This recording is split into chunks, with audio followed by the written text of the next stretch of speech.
வணக்கம் friends, R M electrical and plumbing. நம்ம பார்த்தீங்கன்னா இந்த 6 ஃபேனும் ஃபிட் பண்ண ஸ்டார்ட் பண்ணிட்டோம். இந்த ஃபேன்லாம் பார்த்தீங்கன்னா V-Guard, பஜாஜ், கிராம்ப்டன் 4 வாங்கியிருக்காங்க. பஜாஜில் 1 ரிமோட் கண்ட்ரோலு, V-Guardல 1 ரிமோட் கண்ட்ரோலு. இதெல்லாம் பார்த்தீங்கன்னா பஜாஜ், V-Guard லைட் வெயிட்டாக இருந்துச்சு. என்னதான் ரிமோட் ஃபேனாக இருந்தாலும் அது பார்த்தீங்கன்னா காற்று நல்லா வந்துச்சு, சத்தம் கம்மியாக தான் இருந்துச்சு. அதே கிராம்ப்டன் ஹை ஸ்பீடு பார்த்தீங்கன்னா ரூமே பயங்கர சத்தமாக இருந்துச்சு. நம்ம வீடியோவில் பார்த்தீங்கன்னாவே தெரியும். கிராம்ப்டனை பொறுத்த வரைக்கும் சத்தம் அதிகம், காற்றும் அதிகம். அதே மற்ற கம்பெனி பார்த்தீங்கன்னா உங்களுக்கு சத்தம் கம்மியாக இருக்கும், காற்று நிறையாவும் இருக்கும். நீங்கள் உங்கள் வீட்டில் எந்த ஃபேன் யூஸ் பண்ணுறீங்க அப்படின்றத கமெண்ட் பண்ணுங்கள்.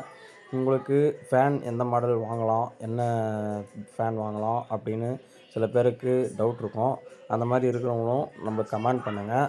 நான் பெஸ்ட் ஃபேனை உங்களுக்கு சாய்ஸ் பண்ணுறேன். எல்லோரும் சேஃபாக ஒர்க் பண்ணுங்கள். இந்த ஃபேன் மாட்டி முடிக்க 2 மணி நேரம் ஆச்சு.